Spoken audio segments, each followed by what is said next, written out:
Welcome to Your Visionary Podcast. This podcast is specifically for you and your vision. Get ready to grow. Let's go. Life is in the detour, so every detour we experience, that's an opportunity to learn something. You sell yourself. Doesn't matter if you're selling ice in Alaska or if you're selling sugarcane in Haiti. They're going to buy from you. And all of this knowledge is in captivity when it should be out in the world. He couldn't believe that I had 25 years, but the way I carried myself, you'd have thought I had 25 days left. We try to be something so great, and we forget that we're just being humans. We're human beings, and it's like we're enough right here.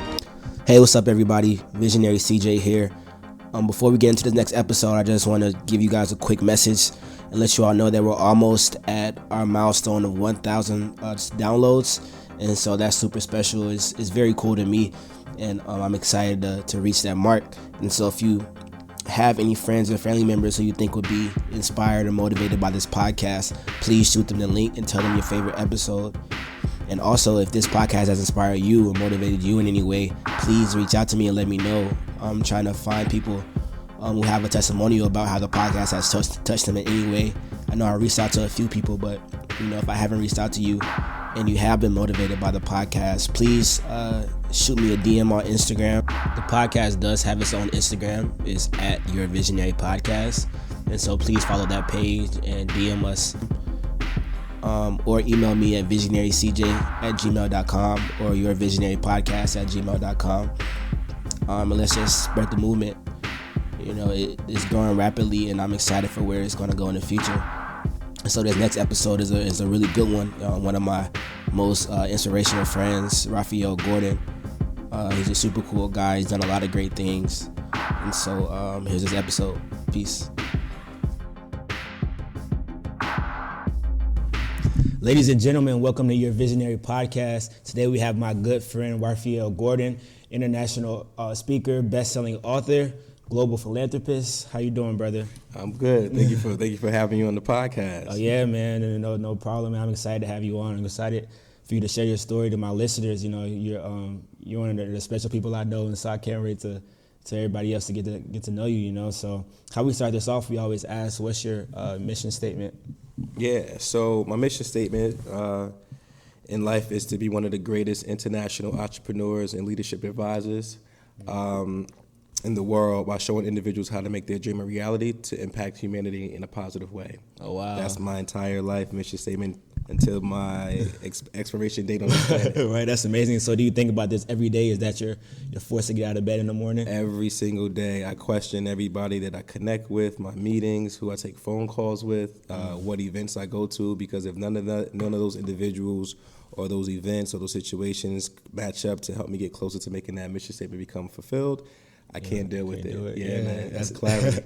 That's real. And clarity. So, just give us a insight on your upbringing and how you got to where you are today. Yeah, so born and raised in Newark, New Jersey, oldest out of 4 boys. I always say I had the opportunity of knowing what it was like to not have. Mm-hmm. So was blessed to be in a household with my mom and my dad, but over time they separated. Mom and dad dealt with, drug and alcohol abuse. And so my mother ended up having to take care of 4 boys on her own before she was 30. Wow. And so we went from living in the household as a family to end up living with friends and family to, sleeping in the park to even living in shelters in Newark, New Jersey. Wow. And over time, I ended up, by the time I got to my sophomore year in high school, I was pretty much on my own. My pop dropped me off somewhere and then never came back. So I was literally just hopping from house to house. Yeah. And I realized that by the time I got to college that I was considered not homeless, because that was the only place that I felt that I was consistently able to stay at for 4 years without even have to move. Wow. And so over time, I was always an entrepreneur. I started my first company when I was 15 called Infinite Productions. Dope. And it was all about positive events and trying to bring people together. And I used to sell candy too, so that was how I would raise money to fund my business. Mm-hmm. And when I got to college, I took that same business and turned it into a nonprofit on the campus. Oh, wow. And then we opened up another chapter in Bloomfield College, which was in New Jersey as well. And then once I got to my senior year in college, I realized that I had a sense of purpose. Like there was something in my gut that I wanted to do. I just didn't know exactly what it was, but I knew that I had to take time away from school to do it. So I think it was like my last semester, my senior year, I did a Russell Simmons move and just dropped out of school. Your last semester? My last semester, I dropped out. And on my first day, they looked at me like, you're crazy. Like, why? And I'm like, because it's like it was every day eating at me. Like there's something bigger than what I'm studying right now. And what the icing on the cake was when I went to my class and I gave my professor a proposal because in my major was recreation and leisure, and I had a concentration in tourism and management. And my professor says to me, everyone has to create a proposal that you would submit to get funding for an event. So I created a proposal, and I actually used that same proposal and got $10,000 right, funded. I give her the proposal, she gave me a C. and said, and I said, but this proposal worked. And on top of that, 2 of the students in the classroom were my interns, but I couldn't find. But every time I went for an interview with MTV, with Def Jam, whatever, they would never approve me to get an internship with them. I went on like 12 interviews for an internship and never got one. So I turned my my events and everything I did with my business as my own internship. So my professor would come to my events and come to my like where I was doing my thing and was like, we're gonna pass you, give you a grade so that you can graduate. But I ended up coming back to school after I started my business, my second business, and realized that I wanted to kind of be a global leader. And so when I became that global leader, traveling the world and those different things, I decided to come back because I felt that my ancestors, they fought so hard for me to get an education in the university such as the one I was at. And so that was like my way of like paying homage for what they did for me to be able to be there. Yeah, it's real, man. You said so much that I just want to unpack. I want to unpack there, man. So, your senior year, you decided to really take that step and drop out. Yeah. What was going through your mind at that time? You said there was something eating away at you, but kind of explain that. Explain the uprising. Yeah, I think that everybody has this instinct. There's like this, and I always use God. I'm a firm God believer. So I always feel like God has given everyone a sense of potential, or give them their sixth sense. Like knowing exactly, like there's something that you can't see physically, but you can sense that this is where you need to go and this is what you need to do. And at some point in your life, it'll hit you, and we all have the gift of choice. So you can decide to disregard it and ignore it, and follow the path that that you decide what you think is right for you, or you can really follow that gut feeling and take that leap and see what happens. At the end of the day, I feel like we're all going to get to the finish line, but I think that what happens is that road where your gut is really talking to you, say go this way, and you go, you actually accomplish more, and you actually probably see more things, and you won't have as much hardship. You'll have hardship, but you'll enjoy it because you're getting closer and it's being fulfilling rather than doing something that you don't love. Right. And so when you were going through this time, you felt like your purpose was to be a global leader. Yeah, I thought. So in the beginning, I thought like, I got into public speaking because no one knew my story. Like every time I would talk about, I had lost my brother in the midst of me. When I left school, it was also because I was dealing with the being a little bit I was in a depressed state because I lost my brother to gang violence. And so when I left school, I was trying to figure out what is it that I want, because I realized that was a life-changing moment for me. And I was like, well, if I'm going to struggle, if I'm going to, I know that there's an expiration date, what is it that I really want to do? And I realized that I had this thing where I wanted to see people enjoy life, because a lot of people always had issues about following someone else's vision or someone else's dream or what they think that you should do. And my thing was to use my life as an example of what happens when you take the limits off and you go all the way in. And so that was when I realized like that was what that feeling was to serve, but not just in my community or my state or my country, but in the world. Yeah, wow, that's real. And so what was that first step like? What was the first business that was super successful that led you to travel the world? Or? Yeah. So I ended up decided to put together a proposal about a business plan, and the title of the project was called Hip Hop Saved My Life, and it was about telling my story in 3 verses like a hip hop song, and how hip hop played a huge role in showing me how I can take nothing and make it into something to save a life, which was my own. And so I wanted to go and get signed as like the first motivational speaker to get signed to a record company and drop an album, but it was all like speeches and seminars and stuff like that. And so I remember literally going to Def Jam, and at the time Jay-Z was the president of Def Jam, and I decided to stand out there all day with these other guys who came from all over the states and just like try to give their mixtapes to every time anybody that walked through the offices. So I'm sitting there with a business plan and literally like trying to pass out business plans while everybody's passing out mixtapes. And so I was like, this ain't working, man. I'm out of here. So after like 4 hours of sitting out in the hot sun, I decided to leave. And as soon as I walk away, a Bentley pulls up. And I'm like, yo, that gotta be Jay. And when he jumps out, so a guy jumps out, which is the driver, and he opens the door, and Jay walks out, jumps out the car with somebody else. And I remember like literally where I was standing at is where Jay got out the car. But because I moved, there was a guy who never moved, which is a huge lesson, right? So the kid that was there was able to access Jay, where I could have been that person. And I stopped and was like, nah, Ra, like you came all the way up here to be here to get this information and to pass it out. So I go back over there, and I went to, instead of me going to Jay, I went to the guy that was with him, and I was like, yo, my name is Rahfeal Gordon. I got this project called Hip Hop Saved My Life, and I want to be like, you know, I'm having seminars. And long story short is Jay was talking to the kid, gave him the opportunity to talk. And when the kid was like, yo, I'm the hottest rapper in Brooklyn, Jay looked at him and was like, oh, you're the hottest dude in Brooklyn? And he just swapped him a role. He said, come on my side. So he put the guy next to him, and then Jay goes to where he was and says, my name is Sean Carter. I'm the hottest dude from Brooklyn. Do you believe me? The kid was like, yeah. He was like, no, you don't. He said, you believe me because I'm Jay-Z now, not Jay-Z or Sean Carter then. So the guy I was sitting next to who was like, I love your project. I think it's going to be really, it's really going to be dope. I think it's something new. It's really going to be fire. But we can't take your project because we can't take anything that you solicit out to us. Like you can't give them anything. So when Jay walks up to me, I was just like, I pay homage. I'll see you soon. Like that's literally that's all I said. And I remember walking away, and I felt like that was that moment of knowing like, okay, I'm gonna keep pushing. And after that, I got a chance to get on BET. A friend of mine got me onto the showing Diddy Combs. Diddy had an album called Press Play. I was in the BET commercial as like the guy who did all the parties for it, so I was like dancing in the commercial. But that was like me knowing like me kept pushing. So I ended up like taking my money, renting out a venue, and I ended up selling out my show in a month and a half. It was a motivational speaking? Called Hip Hop Saved My Life. And I did it. And my good friend, DJ Mike, who's now like the DJ for Travis Scott. Right? So he's now, I think he's also one of the producers, or he's like a Grammy nominee now, nominated for as a producer. Like it's crazy. And so like he was my DJ for my show. And so like all these different things were the things that actually got me started and realized like I got more into something.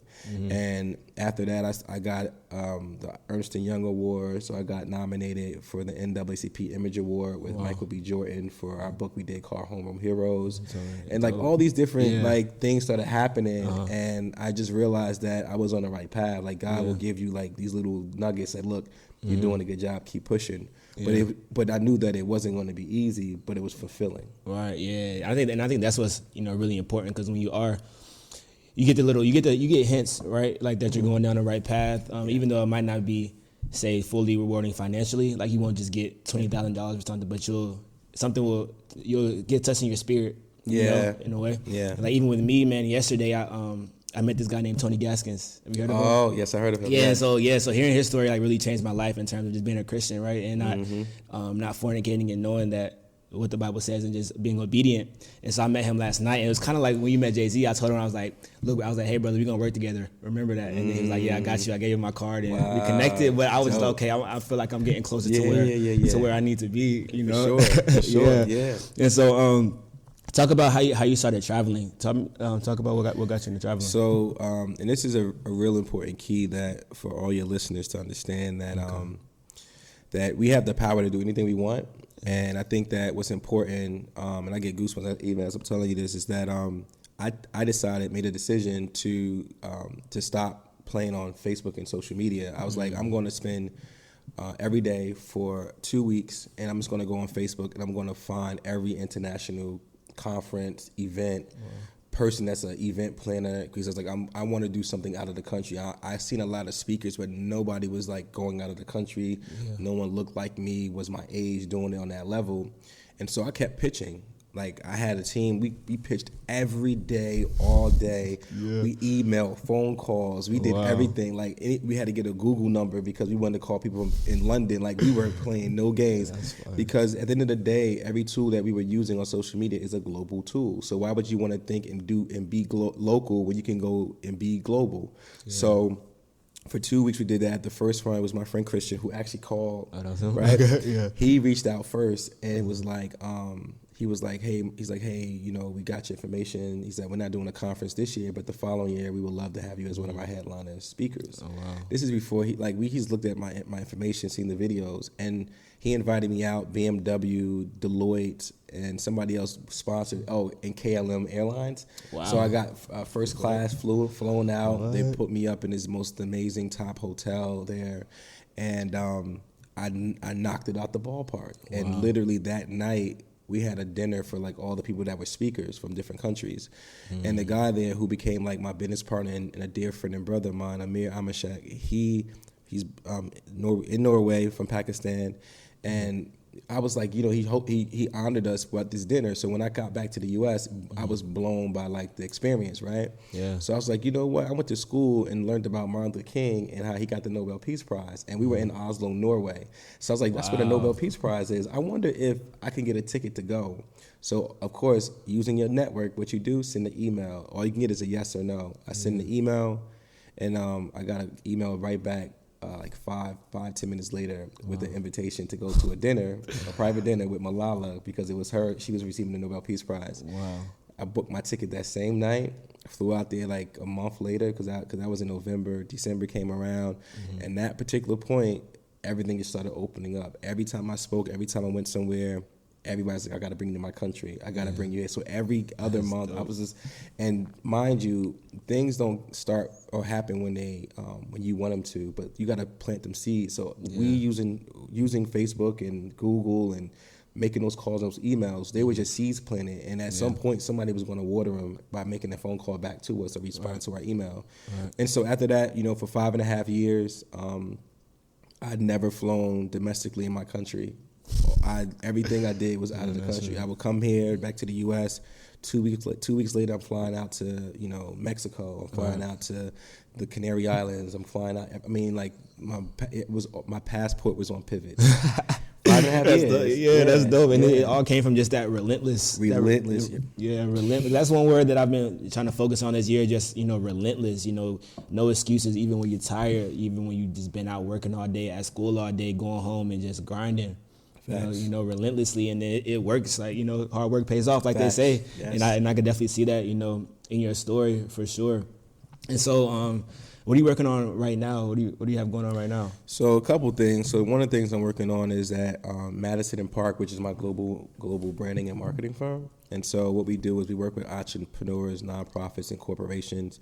And our goal is to kind of work with individuals that are, or companies of any structure that are trying to go global or go into markets that they don't have any expertise in. So my company comes in and does the strategic planning for them. We build out websites for them, their whole entire graphic work. On top of that, we actually play advisors to them. So we kind of make sure that their brand or their message is getting across to the people that need to hear it to attract the investors and support and partnerships. With that company, we have a publishing division. So right now will be the first year that we actually had opened our doors to publish books for individuals. So like we publish their books for free, but they just pretty much take care of their branding and marketing services through us. So we provide like a book. The authors that we have coming out now are from they're literally, it's an all women roster. Oh, wow. And they all come out between the months of like April into August. Nice. And our goal is to get them 1 international speaking engagement and then 2 local, using their book as the business card rather than trying to become like the bestseller for their books, because we never know in this day and age, but their book can be an outlet for things. Definitely. And then working on this new project called Proverbs for Premature Millionaires, which is literally leveraging Proverbs and then wealth development strategies that I've used to help, you know, whether we declare debt or to be able to take your business or your personal self to a higher level, and be financially free. My thing is, when I say financially free, I mean by just freedom, because I feel like a lot of times, if you're able to like understand how like emotional intelligence and how like we like everything with what we do and opportunities that come to us, is based on how we react to certain things and how we act and how we react to things. So that project is specifically for people who want to go to the next level financially, but also be able to create some most dynamic things that they couldn't even think they could actually do. Yeah, man, that's amazing, brother. I'm super proud of you, man. And no problem, man. I've just been impressed by you since the first day I met you. And how I do with these interviews, I always say how I meet my interviewees, right? Because my friends always ask me, like, how do you meet so many cool people? Right. And so I just share how I met you. Yeah. Is at WeWork. Me and my business partner Haji, we had an office at WeWork, and we saw you one day just doing work, and you looked super official. You had a what was it, like a binder from the White House? From the White House, the presidential seal on it. Super official presidential seal notebook. From Obama, though. Obama administration. Make sure it's clear. Make sure it's clear. Got to. Yeah, from Obama. We was like, okay, who is this dude? And then we just went up and talked to you, just made conversation. And, we just started networking, shared our stories, and we would see each other now and then and just talk, right? Yeah, and just network. And you were always doing something good. You were always motivating us, to make that first million. Absolutely, make that first million. And so it's been just very helpful for me. Right, and I feel like I'm super blessed to just know what my gift is at a young age. But I know a lot of my peers don't know. They have no idea what they want to do. They don't have a clear direction. They're just going to school just because it's what they're supposed to do. For sure. And so what's some advice that you would give them? One is always be aware that, like, okay, so like my tagline is like, your location is not your destination, right? Mm-hmm. So just be aware that like where you are today is not where you're going to be at tomorrow or next year or 5 years from now, because at the end of the day, like life is the teacher, or like is like the thing that you just don't, it's the unknown, right? So it's always important though to have clarity, like know exactly where you want to be or what you want to achieve. And what I mean when I say clarity is like, know exactly what you want to wear when you achieve it. What season, you know what I mean? Spring, summer, winter, or fall. Like, who are the friends that you're going to take with you when you celebrate? What are you going to eat? Like, where do you want to celebrate? Because that's important, because that's the thing that you're going to be looking forward to. Yeah, great. You may want to say, oh, my goal is to get a car or to start a business. It's got to be deeper than that. It's like, why do you want to start a business? And why this business, And then how many people do you want to serve? Give me that number. Like, how much money do you want to make? What's that number? Because once you know that ending result, you know exactly where you are and what you need to do to get there. Start from the ending and work your way back. But never beat yourself up too much. Like, life is awesome all the way through and through, and we can change the weather when we want to. We can chase the summers. You can take this may go off topic, but it's like, hey, look, you feel like it's going to be pouring rain in your city, then, take a flight to Paris for the weekend. Like, the power and creativity is in your hand. Like, you don't have to stay where you are. You have to, like, you are a creator. Like, so use your God-given talent, use your God-given power, and don't let other people put their dream or their vision on you. Like, know exactly what you want, because some people can see your potential, but they're not clear on it because they didn't create you. Right, so, you know what I mean? But they know that it's a gift in you, because like they're attracted to you because it's something within you. Right. So they may not know exactly what it is, but at some point you will know, and they will know, because you got to push it out of yourself. Yeah, that's real. And then not even just your friends' dreams, but people on social media's dreams that you see and that you're just watching every single day. You're investing time into that. Sure. And that can be draining, especially at a young age. You're 20s or younger, when you're just still trying to figure out what you're trying to do. Seeing somebody else's highlights, could like make you seem like, okay, I want to do that, but that might not be your gift. That might not be what's in your heart. And like for me, when I was 20 to 21, that's when I really started traveling, and I kind of isolated myself and found out like what I want to do. I would go to the different countries and I would see, okay, they don't look like me, but I could tell they like prejudge me in a way, but it would just allow me to realize that I am different. It's not a bad thing. It's a good thing. Yeah. Right. And so just doing that and being a stranger in a strange land, I had to figure out what I like to do. What am I going to do to really gain that solitude? And for me, it was writing. And so that just led me to write more and more, publish these books. Yeah. Like the one that's right here and the Positive Absolutely. Affirmation Guide that's coming out this month. And just finding that clarity, in terms of this is what I love to do, so I'm going to do it. And eventually, I will see the financial gain that I want. Right. And so when you're in that position to where, okay, you find something that you love, but doesn't seem profitable at the time. What kind of advice would you say? Like, what's that first step to really monetize your passion? Well, one is that you got to make sure that it's solid, like making sure the demand for it is there. I think it's important to know, like, sometimes, like, I believe that, in my perspective, is that when you create something, it could be very empowering and very, like, phenomenal.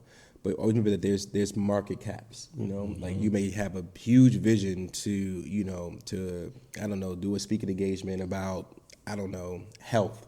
Yeah. But it's like if the market here has already those individuals, you can't get so much because everybody here has already received that information, Right. You got to go somewhere else to get that vision to become bigger, where it's a need for, like, someone to come in and talk about health, So you got to just be aware, like, when you create something, make sure that whatever you create is dynamic first, and put it out there and see who grabs towards it. And then do your research on, like, well, what's the full potential that this can go to?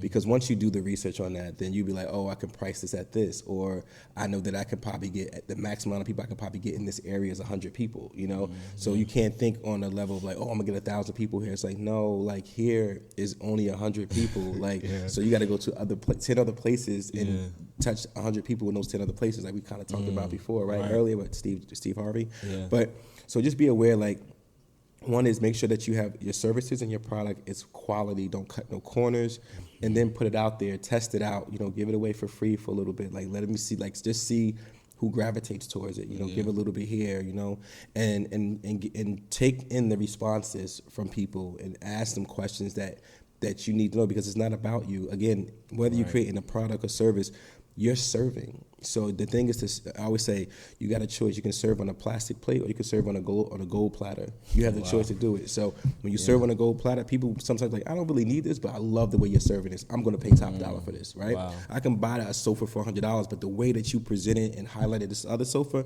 I'm going to pay you $500 for it. Wow. And so you have to be aware, like, sometimes, like, people put money into things that they feel like, yo, I respect that, and I'm going to support that because of the respect I have for the person, the artist, the creator, but also that I know they put a lot of work into it. That's why things like, like a creator like for Louis Vuitton or Gucci, like, why do people buy that? You can buy the same boot for more, cheaper. But what about this? It's like, because they know the story behind, like, how much they put into it, the work, the artistry of it. So the same thing with your gift and your talent.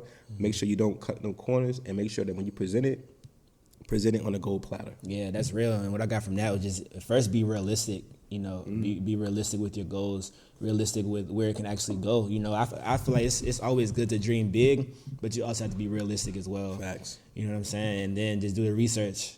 Like, I think people underestimate how much research goes into putting out a product or service. Absolutely. It should be a lot. And then just providing excellence. Like, I know I go to Passion City Church, and our pastor was just talking about how we have to make excellence our standard, right? And work as if we're working for God. Absolutely. And for me, that's what I'm trying to do. Just with everything that I work on, just make sure that I'm putting out excellence. Make sure that excellence is my standard. Always, and you can't. And one thing is for sure, like, standards are important. Expectations for me is like, I don't live by expectations, I live by standards, because who you pick as your friends, how you eat, how you work out, if you work out, how you build your business, the things that come to you is because of your standards. If you drive a Mercedes, or if you drive a Bentley, there's a certain respect level, or there's a certain attraction that comes to that, right? Because people don't see it all the time, right? But it's the way the car is made, the way it looks when it rides, how it rides. It's like, yo, that's a Bentley, right? And people are like, yo, that's amazing. But then you look at, like, a person that may just, like, has a car that they never take care of. Like, people don't give it the same type of level of respect or energy towards it, right? So the thing is, like, you just make sure, like, your standard. Like, take care of everything that you have. And, like, what God always says, like, in the great book, is like, when you take care of few things, he'll make you ruler over many. So always take care of what you have and treat it as gold. Everything, you know, your relationships with people, yourself, how you eat, how you do your business. Everything should be treated like gold. Yeah, that's real. Yeah, and I'm glad you pointed on that. You said yourself, you know, treat yourself like gold, which is super important. Yeah. And I know right now for my listeners, you know, being in college, it's the time where you really find your friends. Like I know they say you find most of your lifelong friends in college. Facts. That's true. That's facts. Yeah, and it's like it could be a blessing and a curse because you could end up with the wrong people and then go down that wrong path. So I got a question for you: is it better to have, let's see, like below average friends or just isolate? Below average friends or isolate? Yeah. Or I'd rather isolate. Yeah. That's me. Only because of the fact, because the thing is that you're going to deal with the fact that those people that you connect yourself with, like whatever their issues or insecurities or whatever they deal with, it funnels to you as well. When they go through, you're a friend, right? Like that's your friend, below average or above average. So when they got issues, that could be the issues that you be like, yo, you put yourself in that. Who they gonna talk to about that? Who time they gonna waste and take up time? Yours. I'm gonna talk to my friend because you know who else I'm gonna talk to him about why I stole this out the store. You know what I mean? Like this is the reason. It's like, nah, like why are you not reading that many? I don't want to read these books, because you know, and it's like your friends are again like, why you want to know? Look at the circle that they keep. I don't care if people tell you, oh my God, like nah, I'm a good person. Then why are you with the people that's bad? Like why are you with the people that that's treating other people wrong? Like how could you be the monk or the guru in the circle and everybody around you? Like no, like light reflects light. You know what I mean? Spirit reflects spirit. Like be with like people. So I'd rather isolate myself and just commune with God rather than commune with people who don't want to do better, see better, and, you know, and be better. So it's like, I isolate. You know what I mean? Me and God is all good all day. That's dope. Yeah, I just want to put that, you know, out in the world because I feel like it is okay to isolate as well. Yeah. You know, because I feel like you know the most about yourself. Facts. At the end of the day, you know, because it's good to have mentors. It's good to have people you look up to. But at the end of the day, you know, you know your heart. And you're the best teacher of yourself. I feel like so. Yeah, man, that's awesome. And so, what other projects you got going on now? Like, what is your average day look like? Usually, average day, wake up 5 a.m., do my prayer and meditation. I spend about an hour to 90 minutes reviewing my financial IQ notes, reading a chapter or two from a book that's dealing with wealth development, because that's my focus now. I only read autobiographies or anything dealing with wealth development. Wow. And then from there, I go work out for about an hour and then hop in the shower and get busy. Emails, phone calls. And if people are asleep in the U.S., I'm calling my folks that's in Europe, whatever, they're 6 hours ahead. Like, they're already getting busy. You know what I mean? Yeah, that's so real. I don't even, like, this is my year of radical thinking, radical actions equal radical results. And it's where it's like, you don't even, like, you know how it is, like, when you know now, like, you can manifest things and be intentional with the things. That it's like, it's a focus where it's like, if the majority, you know, have ideas and never implement them, it's like, yo, I can't do that anymore. Like, talented Tiff, brother, I'm in it. Like, I'm in it to win it, right? Yeah. So that's my thing. Like, that's my day, and then literally, like, that's pretty much it. Like, and then I go and do my day, go to the office, work and do what I do, come out, and I may work out again for like do cardio, but otherwise I'm studying and trying to. And do a lot of analyzing, reflecting on my actions, and then looking at how I can level up on the financial end with my business, and how I'm making sure my clients can be taken care of better. Yeah, that's dope. So it seems like you're very intentional all throughout the day. All day. And everything, and in the midst of all that, the silver lining is like today is constantly giving gratitude to the universe and God about, like, thank you for giving me the opportunity to do this, like, to have the freedom to create, to make these phone calls, where I know that there are other people in other countries who don't have this opportunity. So I'm very thankful that he created me and put me in this particular position in this country to do that, you know, what I mean, in this day and time. Yeah, I think that's so important. You know, on my morning routine, my first step is to wake up with gratitude, because sometimes that's what gets me out of the bed. It's like, it's 6 a.m. I'm tired, but I'm grateful that I even had this bed to sleep in. You know what I'm saying? I'm grateful that I like have a house. I can look out the window and, you see trees, like, Yeah, right? man. It's the small things, you know what I'm saying? You can see it. Just period, yeah, you can see, you can see, and I think that's always important. Like I always try to tell my listeners that, my friends, that just be grateful. Gratitude is the solution for a lot of things. For sure, definitely. And so I wanna see, what do you think about work-life balance? Yeah, there definitely has to be a balance. You got to know when to work hard and then also play hard. I think there's important. Like, I'm all about family, so my thing is not to let work override into family. I know sometimes it can be hard when you start off with a business or you got an idea, project. The goal is to also give as much attention to self as you do to a business. Always remember that self is always going to be the most important, because without self, you can't run a business. Yeah. So work-life balance is something that's always going to be worked on. I don't care if you're 28 or 82. It's always going to be a juggle. Yeah. Sometimes you're going to drop the ball on your personal life, and then sometimes you may drop the ball on your business side. But the goal is to try to find that balance and just kind of tap dance.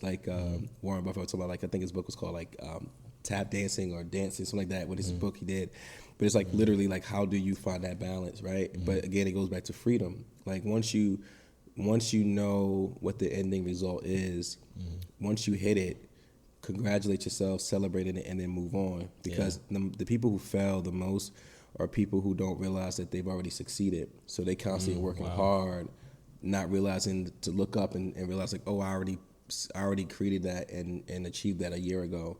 But because you kept going on, it hurted your marriage, it hurted your relationship. You didn't give attention to your cousins or your friends. That you missed your friends' birthdays and stuff like that. So always be aware, those moments, those experiences are the wealth of your life, and they also are the little pinpoints of why you're alive. The day is important because you got a hug today, because you made time to get a hug today. Yeah. Don't negate from the fact that you got a lot of work to do, but imagine it will always work itself out. Business always works itself out when you have good standards. That's real. Yeah, I love that. And so I got one last question for you, but before we do that, tell my listeners how they can reach out to you, how they can follow you, find you. Oh, for sure. So you can find me on Instagram, Twitter. My tag is Rahgor, which is RAHGOR. My website is www.rahgor.com, and then my company, Madison and Park, is www.madpar.com. But I'm on Facebook, Twitter, Instagram, all the above, LinkedIn, and so feel free. I'm always reaching out. So if you see me a DM or request, definitely add you to the network. Awesome, there it is, man. And now this final question. Yeah, talk to me. Tell me. Yeah. So, if you can give advice to your 21-year-old self, what would that be and why? My advice to my 21-year-old self, just live a little. Learn about financial management, and don't wait too long to see the world. The world is so beautiful and huge, and the earlier you start, the more wealthy you become. Because if you know the knowledge and the wisdom of the world as early as 21, by the time you're 30, man, there's no telling. Always remember, the world is the best university. So 21-year-old self is you're doing a great job. Don't beat yourself up too hard. Constantly read more books. Always try to make new friends that see the world beyond where you see it, and keep your circle diverse. Keep a diverse friends, keep a diverse set of books, and just live. Life is about living, so you work hard to live life, and so that should be your ending goal. Freedom is the key, man. I would never have said that at 21, but now, looking back, looking at what I'm doing now and seeing why am I doing it, it's freedom, because I don't want to work at 60 or 50. My goal is to be able to invest in my friends' dreams and goals, and and to be able to see a kid who's like in a shelter but has a dynamic work ethic and is keeping its grades up, and it's like, I'm going to help you. I'm going to pay for your college. Like, I want to do that. Like, I want to, this is happening in that community. Yeah. So that's what as a 21-year-old should be thinking about, is like, learn all you can, see all you can, and diversify everything from friends to the books and knowledge that you're gaining. Yeah, great advice. Yeah, that's awesome advice. So, it's been a pleasure, man. I appreciate you for being on the show. Love to have you back on. Yeah. Do some things together, man. Awesome. There it is, guys. Episode with Rahfeal Gordon. Make sure you guys check him out. It's been awesome. See you guys next time. Peace. Boom.